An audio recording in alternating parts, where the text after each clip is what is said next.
Ouais, c'est clair, hein, tous les coureurs sont importants dans un effectif. Quand on fait une sélection de 8 coureurs, et clairement, Julien, eh bien, avec son état de forme actuel, le niveau qu'il a retrouvé, le circuit, ouais, c'est perte énorme. Et au-delà de l'individualité lui-même, remobiliser un collectif de cet autre, sans le coureur emblématique de cette équipe, donner des nouvelles rassurantes sans minimiser pour autant, ouais, ça a été une très très grosse perte, hein, Julien Alaphilippe. Et donc, voilà, bien sûr qu'il a manqué dans les dispositifs. Parce qu'on aurait pu faire quelque chose avec Julien face à Pogacar.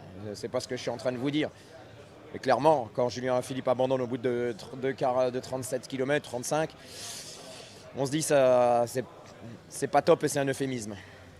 Les coureurs, je leur demande de savoir s'adapter selon ce qui se passe. Donc ça fait partie de cette chute. Ensuite, j'ai décidé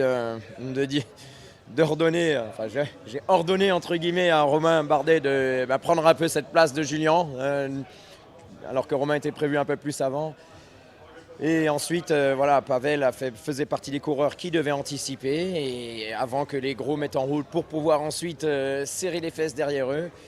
C'était parfait entre guillemets. En plus, ils sont dans la même équipe, donc on sait qu'il peut y avoir ce côté, quitte à ce qu'il y en ait un qui m'aide un petit peu dans les relais. Je pense à la réflexion de Pogacar. Je ne suis pas dans sa tête, mais autant que ça soit quelqu'un qui travaille pour moi toute l'année.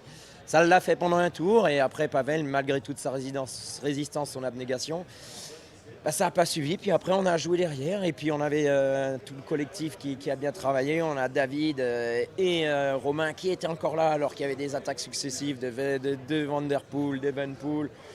Non, je suis fier de l'équipe. Et puis voilà, ça a été une course très, très, très, très dure, extrêmement dure. Julien, je suis arrivé sur place une vingtaine de secondes après sa chute. Le médecin également est arrivé en même temps, le médecin de la course. Tout de suite, il a pas perdu connaissance. Son épaule, il m'a tout de suite dit j'ai très mal à l'épaule. Je faisais un peu le traducteur avec le médecin. Et voilà, on a pu discuter. C'est dur de repartir, de relaisser la route. Une fois que notre docteur qui suivait la course pour rejoindre le lieu d'arrivée est arrivé également, j'ai dit à Julien, il faut que je te laisse. Voilà, les secondes paraissent une éternité. Il a toujours gardé ses esprits, il m'a parlé. Et son épaule était déboîtée. Une demi-heure après, elle avait été remise en place, je ne sais pas exactement quand. Et il a été pendant la course de retour à l'hôtel. Donc voilà, on va attendre avant de tirer des conclusions hâtives, mais en tout cas pour son épaule c'est réglé et il nous a manqué bien sûr. Et en même temps, il faut bien sûr que c'est un coup dur, bien sûr que c'est un élément indispensable, ça fait partie du vélo. Il faut aussi relativiser quand c'est les événements récents. Voilà, bien sûr que c'est une chute costaud, bien sûr qu'il est blessé, bien sûr qu'il a manqué à l'équipe de France. Mais si on a un petit peu de mémoire sur les 3 derniers jours, il y a des choses bien plus dramatiques encore que ça dans la vie.